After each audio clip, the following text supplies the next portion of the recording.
Twenty भाई क्या cool लग रही है वाली बस ब्लैक कलर में। क्या नज़ारे हैं भाई सिटी में, मजा ही आ गया यार। कितना सही कर रखा है मेकअप, देखना यार। ओ भाई मुंडी घुमा दी पूरी। ऐसा लग रहा है कि भाई उस रोड के अंदर घुसते ही हम किसी और दुनिया में पहुंच जाएंगे। बहुत ही सुंदर सिटी लगी भाई मेरे को तो। जॉनी वॉकर मास्टर्स कट, और ये भाई 1000 पाउंड की 1,10,000 की बोतल है भाई ये वाली। पाइपर्स खड़े रहते हैं और ये बजाते रहते भी पीरी सी। संडी भाई क्या बोल रहे थे? भाई ये कहा था सांप निकाल के ही खाने का तब तक नहीं रुकेगा।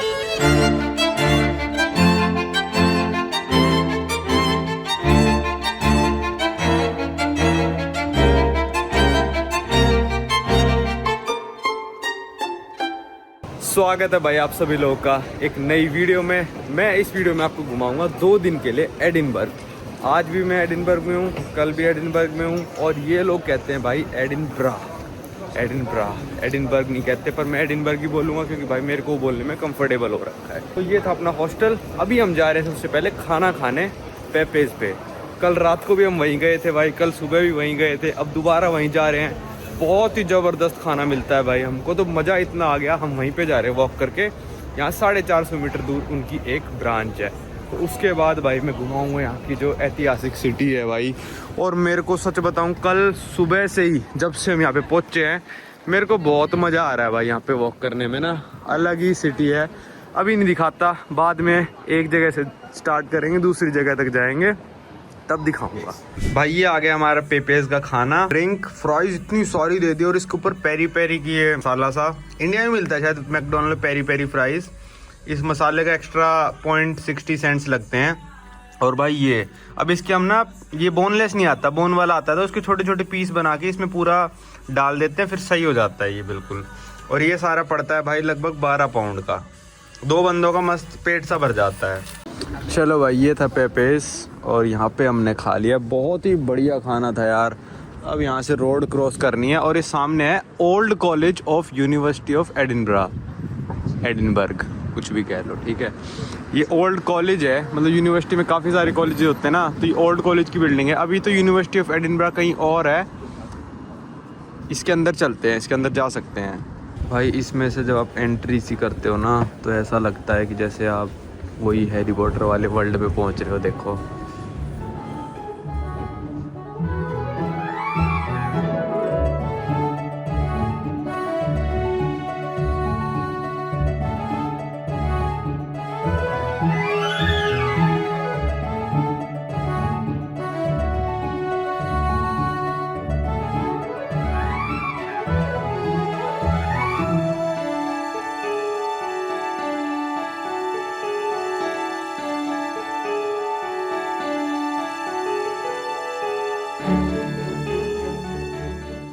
तो भाई ये कॉलेज देख के मेरे को याद आया कि जब मैंने अपनी MBBS करनी थी ना, तो मैंने घर वालों से बहुत रिक्वेस्ट करी थी कि भाई मेरे को बाहर भेज दो MBBS करने। मेरा बड़ा मन है भाई रशिया जाने का।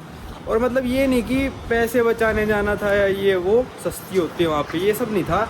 मेरा था यार बाहर जाके ना एक बार कल्चर देखना है उन लोगों का, उन लोगों के बीच में रहना है। 5-6 साल रह के वापस आना इंडिया ही था मेरे को, बाहर नहीं रहना था। पर जब मैं UK आया, तो जब से आया हूँ लंदन, ग्लासगो, एडिनबर्ग, अब यहाँ पे भाई इसके अंदर भी सारे इंडियन बैठे हुए थे। मतलब ये मान लो 50% लोग इंडियन थे।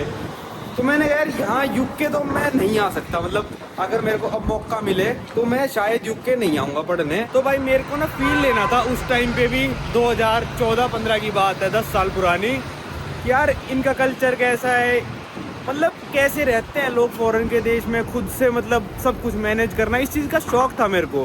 पर मैंने जब यहाँ पे देखा UK में और कनाडा जब गया था मैं, तो वहाँ मैं पढ़ना बिल्कुल अब प्रेफर मैं तो नहीं करूँगा, क्योंकि कमाई करनी है वो बात अलग है भाई, बिल्कुल वो चीज़ अलग है।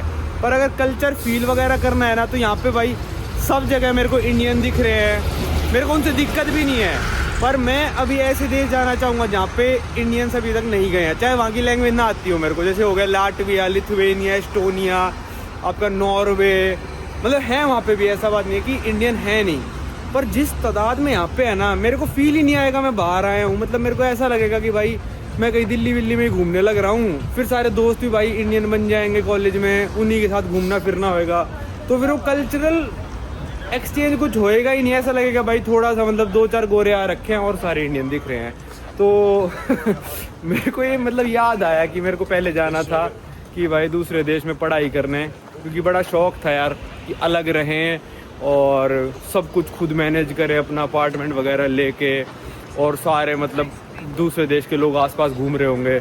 पर यहाँ पे थोड़ा मतलब कमाई के हिसाब से बहुत अच्छा है भाई। Canada, UK, America, Australia, New Zealand कमाई के हिसाब से टॉप क्लास है भाई। और जो कमाई करने आते हैं भाई वो बिल्कुल सही डिसीजन ले रहे हैं। पर एज ए स्टूडेंट, अगर मेरे को स्टूडेंट लाइफ इंजॉय करनी होती अभी भी अगर मतलब मौका मिले, तो मैं इन 5-6 देशों के अलावा और देशों में जाऊंगा भाई। हम जा रहे थे एडिनबरा कैसल, और ये आ गया बीच में national museum of Scotland. Museum में कोई इंटरेस्ट नहीं, मैंने कहा पर संडे भाई बस अंदर चल के देख आते हैं कैसा है, कई बार अच्छा निकल जाता है और फ्री ऑफ कॉस्ट है तो जा सकते हैं। नेशनल म्यूजियम ऑफ स्कॉटलैंड अंदर से कुछ ऐसा दिखता है, यही मैंने फ़ोटोज़ में देखा था, मैंने कहा एक बार अंदर चल के देख लें बस। म्यूज़ियम में तो ऐसा कुछ खास इंटरेस्ट है नहीं मेरा भाई। चलते चलते ना अभी ये बस आई और मैं कह रहा सुंटी भाई क्या कूल लग रही है वाली बस, ब्लैक कलर में। तो ये द गोस्ट बस टूर्स है, द गोस्ट बस टूर्स। ये भूतों का टूर कराते होंगे, मतलब कहानियाँ बताते होंगे कि हाँ भूत था, ये था, वो था, और टूर के टाइमिंग ये लिखे हुए। और अंदर से कुछ ऐसी है वाली बस, तो आप चाहो तो ये टूर कर सकते हो। भूत ऐसा टूर होगा, मेरे को नहीं पता कितना अच्छा होगा क्या नहीं होगा। द गोस्ट बस tours.com पे जाके प्राइसेस देख लेना। क्या नज़ारे हैं भाई सिटी में, मज़ा ही आ गया यार। ग्लासगो तो इसके सामने कुछ भी नहीं है, और इस पे लिखा है इंडिया बिल्डिंग्स, पता नहीं क्यों लिखा है भाई। क्या नज़ारे हैं भाई, बहुत ही बढ़िया यार। अभी आप देखना जब वो देखो पीछे, वाह यार बहुत ही सुंदर है।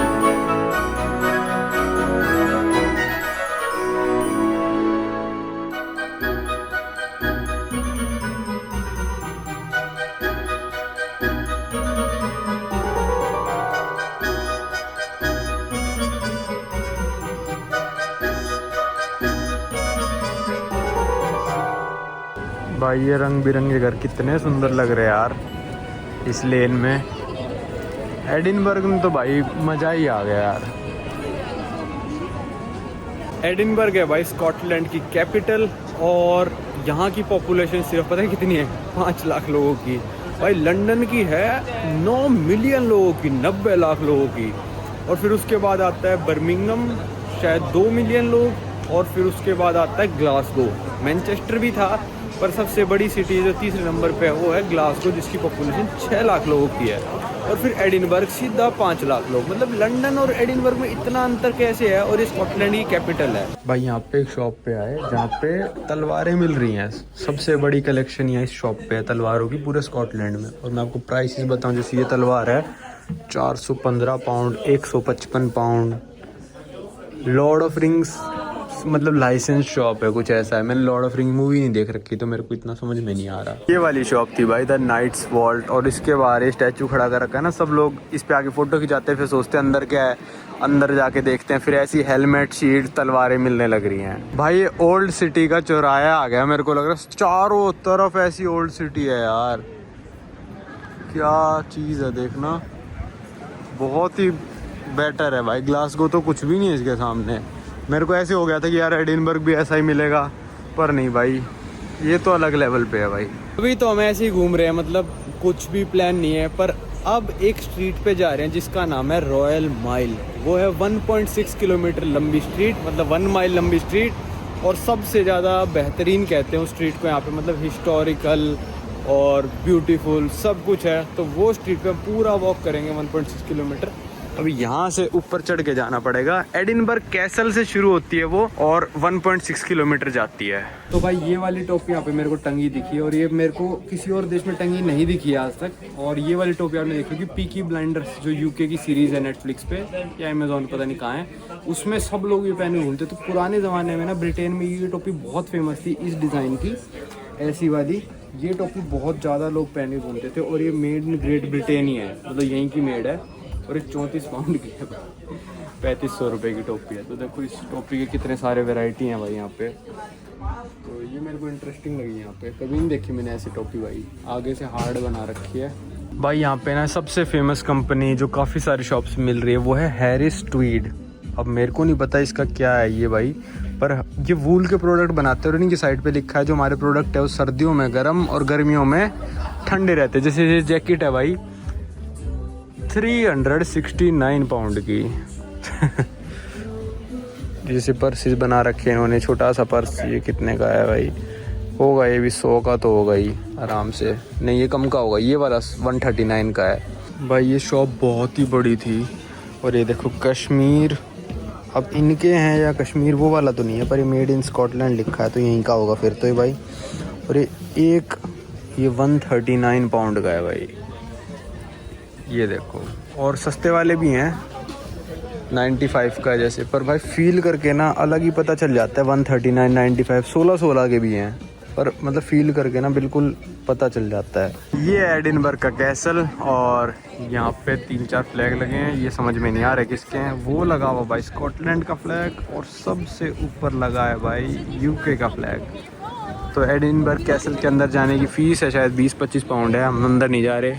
यहाँ से एडिनबर्ग कैसल से शुरू होती है भाई रोड, जो कि है 1 माइल लंबी और इसी को कहते हैं रॉयल माइल। तो अब हम यहाँ से वॉक करना करेंगे स्टार्ट रॉयल माइल के ऊपर, और 1.5 किलोमीटर बाद देखते हैं रॉयल माइल कहाँ जाके ख़त्म होती है और क्या क्या देखने को इस सड़क पे मिलता है। स्टार्ट करते हैं रॉयल माइल पे वॉक करना।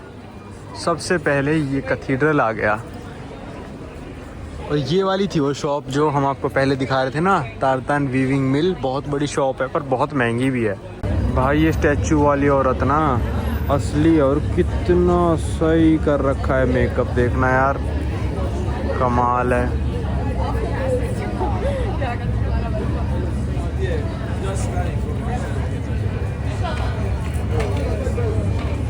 कितना सही कर रखा है भाई। जैसे ये ना हैरी पॉटर सिटी है मतलब कहते हैं, तो द विचरी शॉप। भाई ये उल्लू देखो, ओ भाई मुंडी घुमा दी पूरी।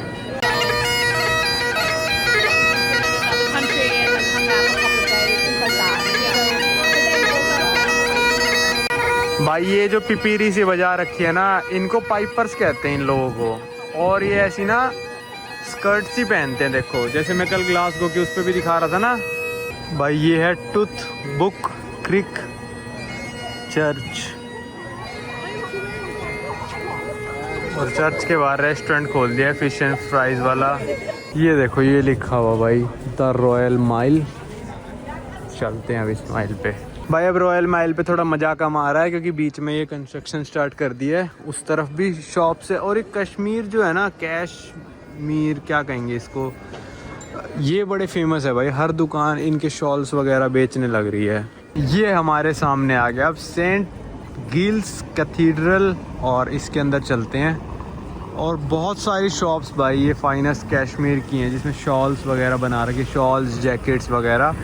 और इस स्ट्रीट का नाम भी लिख रखा है यहाँ पे, वो लिखा हो सेंट गिल स्ट्रीट। ये वाली होगी, इस वाली का नाम है लॉन मार्केट और रॉयल माइल कह सकते हो या तो। एक ये वाली शॉप मेरे को बहुत इंटरेस्टिंग लगी, Royal Mile whiskies, everything from old and rare to new discoveries. भाई बहुत पुरानी विस्कीज़ होंगी इनके पास, और शिपिंग करते हैं वर्ल्ड वाइड ये।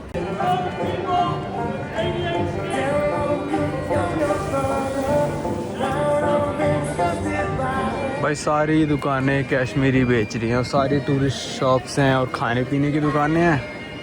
और ये पुराने टेलीफोन बूथ, इनको वर्किंग कर देना चाहिए मेरे हिसाब से, पर फ़ायदा नहीं है वर्किंग करके भी, तो थोड़ा इसको मेंटेन भी नहीं हो पाएंगे, लोग कर ही देते हैं ख़राब। ये बहुत सारे पाइपर्स खड़े हैं स्ट्रीट पे, पाइपर की आवाज़ आ रही है, पता नहीं कहाँ खड़ा होके बजा रहा है अभी। कहाँ खड़ा है भाई पाइपर, कहाँ खड़ा है वो बंदा, दिख नहीं रहा मेरे। हमारे हॉस्टल के पास में ये खड़ा भाई ये वाला पाइपर। हम हॉस्टल पहुंच गए भाई, वापस वॉक करते करते। इस रोड पे हमारा हॉस्टल है, और हम जब पेपेस गए थे तो इस तरफ गए थे। अभी भी और भी स्ट्रीट बची आगे, थोड़ी देर अभी हॉस्टल में बैठते फिर आएंगे। ये वाली हमारी हॉस्टल की स्ट्रीट है, यहाँ पे भी सारी गिफ्ट शॉप्स। पर मैग्नेट हम ले चुके यूके का, मैं एक ही कंट्री कंसिडर करता हूँ तो एक ही मैग्नेट लूँगा। ये देखो भाई ये नीचे स्ट्रीट जाती है न्यू टाउन की तरफ, और एक हिल भी है, वहाँ पे भी जाएंगे हम, इसी वीडियो में देखने को मिलेगा सारा। मस्त लग रही है भाई। अभी रात के बज रहे 8 और हम आए थे पेपेज, उसके साइड में एक आइसक्रीम की शॉप है भाई, इस पे मस्त आइसक्रीम मिलती है। और मैं बताता हूँ अभी क्या हुआ। कल भाई इस आइसक्रीम का रेट था 3.5 पाउंड, आज पे करने गए तो कहते हैं 8 पाउंड 2 आइसक्रीम होगा। मैंने कहा 4 पाउंड भाई, रातों रात आधा पाउंड रेट बढ़ गया आइसक्रीम का। संटी भाई कैसा लगा रातों रात आधा पाउंड रेट बढ़ गया? हमारे कल जाने के बाद बढ़ा देते भाई। अभी बज रहे रात के 7:15 और हम ओल्ड टाउन से थोड़ा बाहर आ गए। हम जा रहे हैं क्लेंटन हिल की तरफ, और वो है हिल, वहाँ से मिलेगा भाई ओल्ड टाउन का पूरा नज़ारा। भाई ये हम आगे क्लेंटन हिल के ऊपर, और यहाँ पे कुछ हिल के ऊपर ऐसी पता नहीं कौन सी बिल्डिंग्स बना रखी हैं। एक ये पुराना रोमन टाइप बना रखा है, उस तरफ ओल्ड सिटी है जो आपको दिख रही होगी, भी मैं ले जाके दिखाऊंगा। और इस तरफ है एडिनबर्ग की नई सिटी, और वहाँ दिखने लग रहा है वो समुंदर। चलो थोड़ा इस तरफ जाके न्यू सिटी देखते हैं, फिर घूम के फिर ओल्ड सिटी देखेंगे। ये देखो भाई एडिनबर्ग की न्यू सिटी, न्यू भी मतलब ओल्ड सी लग रही है ये घर अगर देखोगे तो। और जहाँ पे कैसल है भाई उस तरफ, वो देखो आपको वहाँ पे दिखने लग रहा है भाई कैसल, जिसके ऊपर झंडा दिख रहा है ना। और उस तरफ है भाई वो सारी जो सिटी है वो ओल्ड है, वहाँ जाके दिखाता हूँ।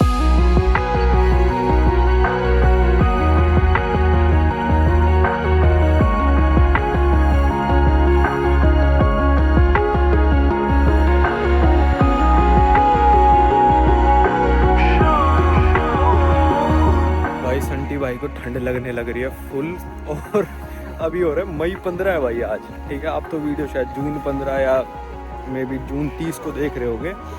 तो यहाँ पे टेम्परेचर इस टाइम पे होने लग रहा है 13 डिग्री भाई, मतलब। और पता है आज जब हम पेपेज पे खा रहे थे ना, तो वहाँ पे रेडियो चला रखा होता है उन लोगों ने, तो रेडियो पे अनाउंसमेंट चल रही थी, heat wave is coming today is also Sunny all day.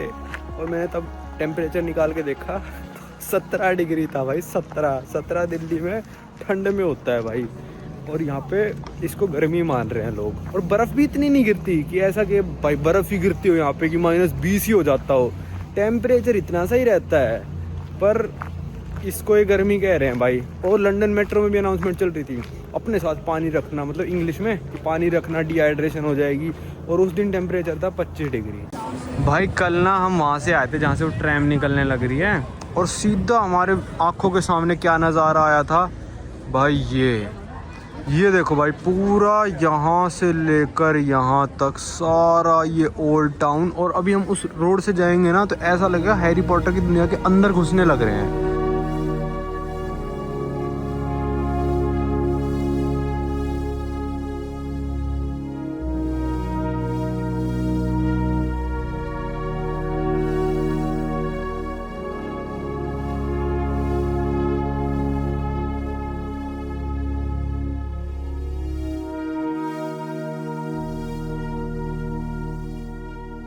फिर हमको दिखा था ये गॉथिक स्टाइल में ये टावर सी बना रखी थी, इसके ऊपर भी जा सकते हो।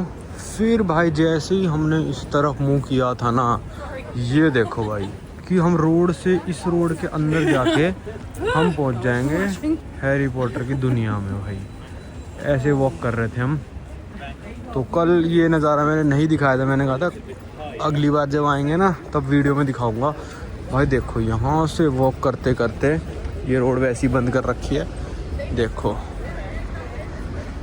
ऐसा लग रहा है कि भाई उस रोड के अंदर घुसते ही हम किसी और दुनिया में पहुंच जाएंगे। बहुत ही सुंदर सिटी लगी भाई मेरे को तो, मतलब टॉप क्लास भाई। आ सकते हो आप, पर 2 दिन बहुत है, ये भी बताना ज़रूरी। ये नहीं कि भाई आप कहो कि भाई बहुत ही ज़्यादा सुंदर है और 4-5 दिन रुक जाओ, इतना नहीं है, 2 दिन सही हैं सिटी के लिए। ये देखो भाई न्यू सिटी और ओल्ड सिटी के बीच में ना क्या हुआ कि रेलवे की पटरियां आ गई, और पटरियों को क्रॉस करते ही भाई ये सारी ओल्ड सिटी है। अब भाई जो हमारा हॉस्टल है ना वो इस रोड के अंदर जाके है ऊपर, और ऐसा लग रहा है ना भाई अब कहाँ एंटर कर जाएंगे हम।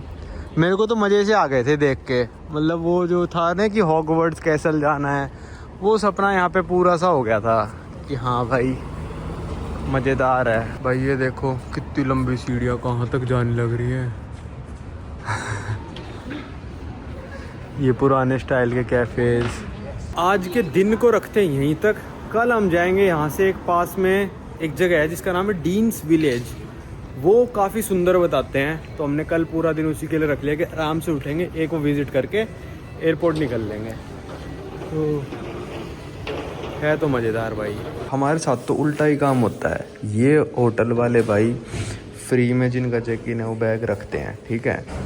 और आज हमको ज़रूरत थी कि चेकआउट के टाइम कोई फ्री में रख ले, वो नहीं है यहाँ पे, ठीक है। चेक इन के टाइम पे फ्री है, और जब ज़रूरत थी कि चेक इन के टाइम पे कोई फ्री रख ले, तब वहाँ पे चेक इन के टाइम में पैसे ले रहे थे। स्वागत है भाई आप सभी लोग का एक नए दिन में। और वो बैग्स ना हम कॉमन एरिया में ही छोड़ के आ गए, क्योंकि भाई अब बहुत हो चुका है यार। कितने लोगों को दे बैग रखने के पैसे यार, कितनी बार उठा के घूमे इन्होंने तो। बिल्कुल ही मतलब कोई हॉस्टल चेक इन से पहले बैग रखने के पैसे ले रहा है, कोई हॉस्टल चेकआउट के बाद रखने के पैसे ले रहा है। हमारी किस्मत में ही नहीं है कि भाई बैग हमारा कोई फ्री में रखवा ले। और भाई इतनी दिक्कत ना शायद ही किसी देश में आई हो। ये यूरोपियन देश ना बहुत ज़्यादा ही मनी माइंडेड हो रखे, बहुत ज़्यादा। बैग रखने के पैसे दो, चेकआउट के बैग रखने के पैसे दो, 1 घंटे बैग रखने के पैसे दो, 2 घंटे बैग रखने के पैसे दो। और परेशान हो गया मैं तो। कॉमन रूम में रखा है, देखो भाई पासपोर्ट ले आया मैं निकाल के, होएगा चोरी हो जाएगा। अब हम जा रहे हैं भाई पेपेज, क्योंकि बात यह है कि हमने चेक करा आयरलैंड जो आज जाना है हमको रात को, वहाँ पे पेपेज नहीं है। और पेपेज बहुत ही कम देशों में है, शायद यूके में ही सबसे ज़्यादा ब्रांचेज हैं। तो हमने कहा यार आखिरी दिन है वापस यूके, मेरे को शायद ही कभी आऊँ मैं। मेरे को ओवरऑल मैं कहूँगा 50-50 है। तो हमने कहा फिर से दोबारा पेपेज खा लेते हैं। क्यों भाई मस्त है ना पेपेज? भाई सही स्पाइसी है, बढ़िया मजा आ जाता है। जल्दी चलो भूख लगी है। ठीक है, आज हम दूसरे वाले पेपेज पे जा रहे हैं जो कि कैसल के इस साइड है, क्योंकि कैसल के इस साइड हमको जाना है। डीन्स विलेज करके एक जगह है जो मैं कल आपको बता रहा था, वो उस पेपेज के पास है। तो हम उस तरफ जाके उल्टा नहीं आना चाहते थे, उसी की डायरेक्शन में जाते जा रहे हैं और वहीं पे खाएंगे पेपेज। भाई दुनिया की सबसे फेमस स्कॉच अगर कोई है तो भाई वो जॉनी वॉकर है, और रेड लेबल, ब्लैक लेबल, ये सारे। और यहाँ पे इतना बड़ा शोरूम बना रखा है भाई इन्होंने। भाई अंदर आ गए थे शोरूम के, और यहाँ पे हमारे देश में तो फेमस है भाई जॉनी वॉकर ब्लू लेबल कहते हैं सबसे महंगी, कि 20,000 की आती है, 22,000। ये देखो भाई जॉनी वॉकर मास्टर्स कट, और ये भाई 1000 पाउंड की 1,10,000 की बोतल है भाई ये वाली। इसकी ऐसे पैक होके आती है। लो भाई ये देखो जॉनी वॉकर की 20,000 पाउंड की। भाई काम करते हैं, एक ज़ीरो हटा देते हैं और फिर बिलिंग करा लेते हैं। हम कहते हैं भाई 2,000 लिखा था वहाँ, तो दे देंगे फिर ये हमको। हाँ उसे लाते। लो भाई ये मिल गई 2 बोतल, ये है 45,000 पाउंड की, मतलब 2 हो गई ना फिर ये। तो फिर भी उससे थोड़ी एक्सपेंसिव ही हो गई। ये कह रहे हैं कि भाई इन्वेस्टमेंट के लिए लेते हैं लोग, पीने के लिए नहीं लेते। इन्वेस्ट कर सकते हो, कल कोई क्या पता 90,000 पाउंड की हो जाए। कहते बहुत रेयर है ये, पता नहीं कौन सी है अभी ये। चलो भाई आगे चलते हैं हम तो डीन्स विलेज की तरफ चलें। और भाई जॉनी वॉकर जो है वो स्कॉटलैंड की कंपनी है, और जितने भी हम कहते हैं स्कॉच विस्की, तो उसका मतलब होता है भाई वो विस्की स्कॉटलैंड में बनती है, स्कॉच विस्की। तो समझ गए होगे आप अब स्कॉच विस्की क्या मतलब है, जो विस्की स्कॉटलैंड में मिलती है। भाई संटी भाई सोच रहे थे एक बार सच में कि वो 20,000 पाउंड वाली खरीद ले। 45 वाली तो महंगी थी, 20,000 वाली खरीद के इन्वेस्टमेंट करने की सोच रहे थे, पर फिर क्यों नहीं करी भाई? मतलब मान लो कि आपने इन्वेस्टमेंट के लिए घर पे रख ली, कोई शराबी आगे खोल के पी गया भाई, मैं तो मर जाऊंगा। जिनके जैसे निकलेगा उसमें से तो खोलते ही वैल्यू हो जाएगी बहुत कम उसकी। बहुत कम नहीं, ज़ीरो तो खैर नहीं होगी, बोतल बिक जाएगी इनकी तो इतनी महंगी। गाड़ी वाला 5 रुपए में लेगा। तो संटी भाई कह रहे भाई मैं तो वहीं पे सुसाइड कर लूंगा, कोई आके पी गया तो हमने प्लान ड्रॉप कर दिया इन्वेस्टमेंट का। ये हम ना ओल्ड टाउन से बाहर आ गए डीन्स विलेज जाने के लिए। तो देखो यहाँ पे न्यू टाउन भी जो है ना इनकी बहुत ही अच्छी है भाई, ये ऐसे कैथीड्रल वगैरह। और इस तरफ भी है कुछ, ये तो अभी देखा भाई। यहाँ से हम चलते चलते आए हैं नीचे तक, और ये देखो ऐसा पुराना सा टाउन है बिल्कुल। ये तो यहाँ के लोकल्स हैं शायद जो जा रहे हैं।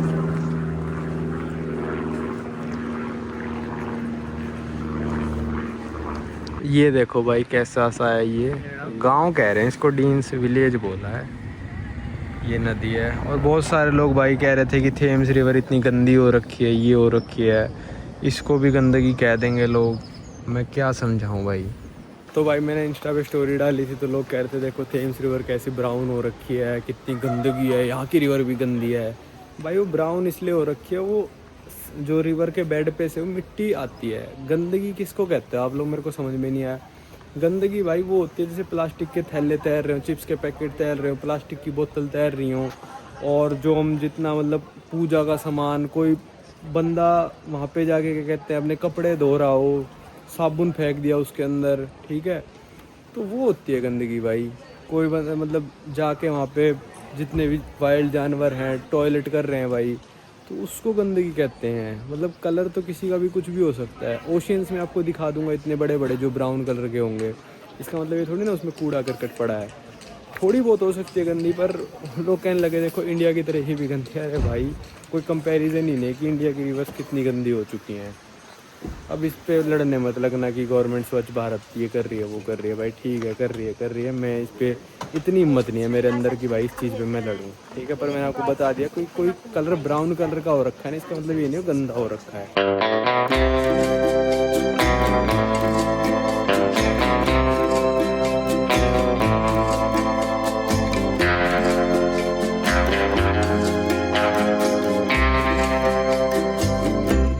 भाई सच्चाई बताऊं, बस यहाँ पे खड़े होने के लिए इसलिए मज़ा आ रहा है भाई। साफ़ सुथरा है और कोई बदबू नहीं आ रही।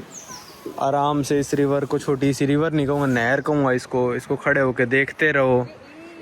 और अब यहीं पे कूड़ा करकट गंद डाल दो तो फिर वही बात है। देखो भाई यहाँ पे है ना हर जगह ये पाइपर्स खड़े रहते हैं और ये बजाते रहते पिपीरी सी। संडी भाई क्या बोल रहे थे? भाई एक आधा सांप निकाल के ही मारने तब तक नहीं रुकेगा। चलो भाई शाम के बज गए 4:30। फ्लाइट तो वैसे है 11:30 बजे, 11:50 पे, मतलब 12 बजे ही मान लो। पर हमने सोचा यार अब एयरपोर्ट ही जाके बैठते हैं, इन हॉस्टल वालों के भी सर पे बैठ के क्या फ़ायदा, तो एयरपोर्ट चल के बैठ लेते हैं। वहाँ पे अगर चेक इन हो गया तो मेरा लाउंज एक्सेस हो जाएगा, संटी भाई का भी लाउंज एक्सेस हो जाएगा, अगर हम एयरपोर्ट के अंदर जा सके तो, मतलब बोर्डिंग पास मिल गया तो। क्योंकि मैंने चेक इन कर दिया है पर मेरा यार वो वीज़ा वगैरह वेरीफाई करेंगे ना, तो मेरा बोर्डिंग पास आया नहीं है।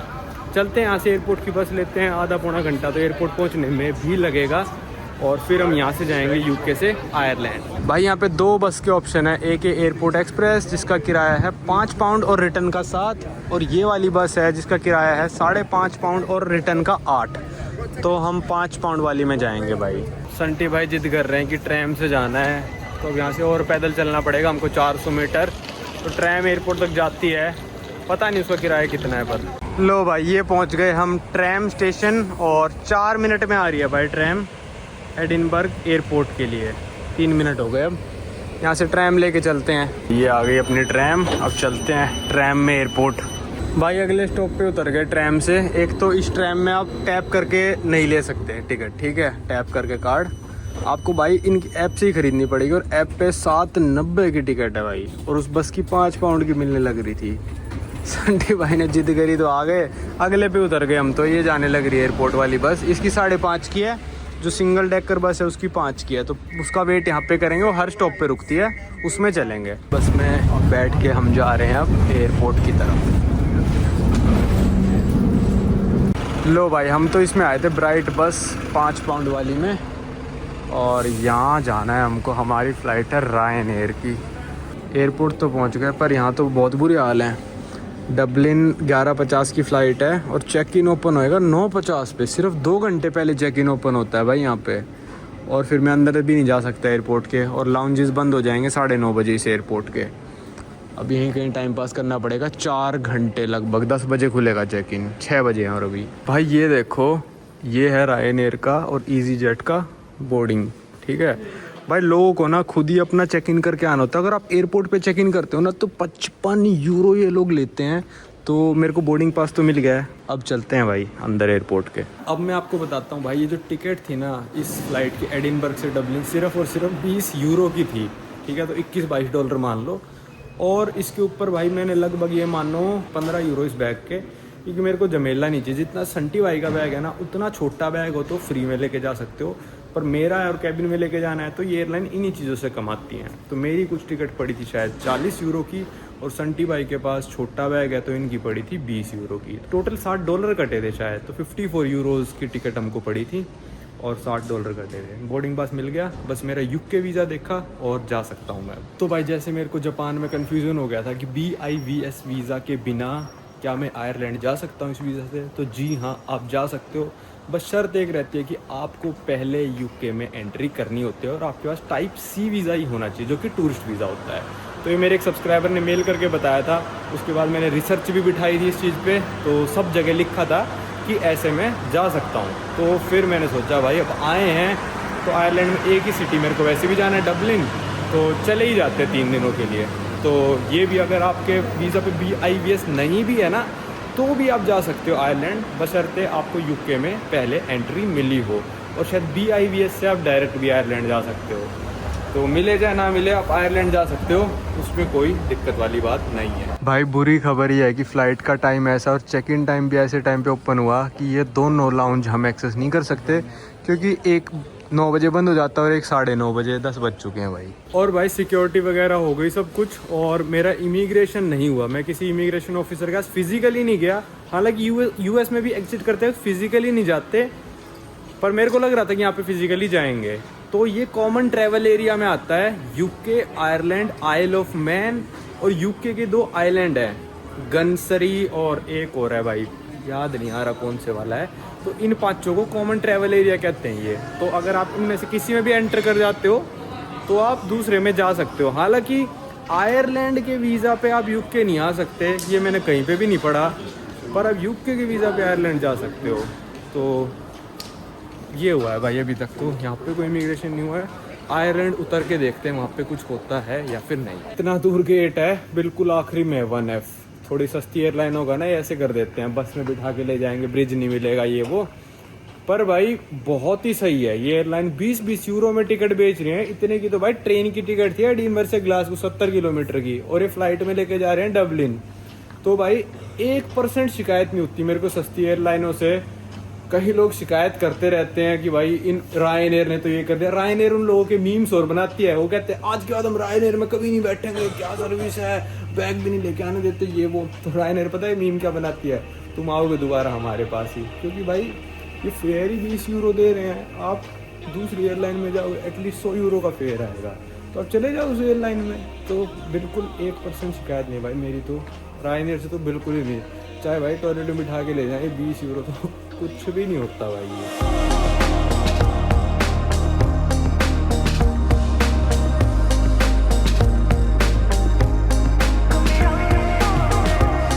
भाई 3 प्लेन खड़े हैं एयरपोर्ट पे, रायनेर और उस तरफ भी रायनेर का एयरपोर्ट है। और मेरे को ऐसा लग रहा है इस प्लेन में से अभी 1 मिनट पहले बंदे उतरे और चढ़ा भी लिए बंदे। ये ऐसे ऑपरेट करती है भाई ये सस्ती वाली एयरलाइन जो है। मेरी 23 सीट है तो पीछे से होगी मेरी बोर्डिंग। भाई 1 मिनट पहले बंदे उतरे हैं, आप यकीन नहीं करोगे, मैंने अभी उतरते हुए देखा था बंदों को। कुछ क्लीनिंग नहीं होती, कुछ नहीं होता, फटाफट बिठाओ 200 बंदों को और चलो। लो भाई ये होती है रायनेर की सीट्स, और देख लो भाई मेरी हाइट 5 फुट 9 इंच है और इतना गैप है इसमें। ऐसा नहीं है कि कुछ पैर बिड़ा के बैठने पड़ते हैं, तो कुछ भी नहीं यहाँ पे। पर इस एयरलाइन के लिए सब कुछ एक्सेप्टेबल है जो 1500 रुपये में फ़्लाइट देता है। लो भाई यहाँ पे लैंड हो गए डबलिन में, और सारे ही रायनेर के प्लेन खड़े हैं भाई यहाँ। तो भाई यहाँ पे इमिग्रेशन हो गया, और संटी भाई दूसरे काउंटर पे थे, मैं दूसरे काउंटर पे था। साथ में हम कम ही जाते हैं काउंटरों पे ना। तो कहता आप किसी और के साथ भी ट्रैवल कर रहे हो? मैं कहा वो खड़ा मेरा दोस्त साइड वाले पे। तो कहता जाओ उसी के साथ चला जा। फिर पूछा कितने दिनों के लिए हो, क्या करने आए हो? और स्टैम्प माती बहुत ही बड़ी, आधा पेज भर गया भाई। मैं साइड में लगा देता हूँ गूगल में से, स्टैम्प निकाल के, अपनी दिखा नहीं सकता मैं। तो कहते जाओ। तो एक ये दिक्कत है कि यहाँ पे इमिग्रेशन होना ही था, क्योंकि ये यूरोपियन यूनियन है और ब्रिटेन यूरोपियन यूनियन का पार्ट नहीं है 2020 के बाद से, जब से इन्होंने ब्रेक्सिट करा था। तो हम एक तरह से यूरोपियन यूनियन में एंटर कर गए हैं, पर आयरलैंड शेंगन का पार्ट नहीं है, पर यूरोपियन यूनियन का पार्ट है। जैसे स्विट्ज़रलैंड है वो शेंगन का पार्ट है पर यूरोपियन यूनियन का नहीं है। तो ये यूरोपियन यूनियन का पार्ट है पर शेंगन का नहीं है। तो यहाँ पे कस्टम्स भी होएगा एक तरह से कह सकते हो, क्योंकि आप एक दूसरी कंट्री से यूरोपियन यूनियन के अंदर आ गए। चलो भाई इस वीडियो को यहीं तक रखते हैं। आपको कैसा लगा एडिनबर्ग का शहर? और इतनी खास फ्लाइट थी नहीं तो मैंने इसकी अलग से वीडियो बनाई नहीं। 40 मिनट की फ़्लाइट थी और 2 मिनट का इमिग्रेशन था, तो मेरे को पता था कुछ भी नहीं पूछेंगे ये। इनके बाप से आ रहे हैं यूके से, जैसे आयरलैंड आ रहे हैं, जैसे सेम हो जाता है ना यूएसए से कनाडा जा रहे हो, तो जब उससे पावरफुल कंट्री से आते हो तो वो दूसरी कंट्री कुछ नहीं पूछती। तो इस वीडियो को रखते हैं यहीं तक, अब आपको मिलेंगे अगली वीडियो में।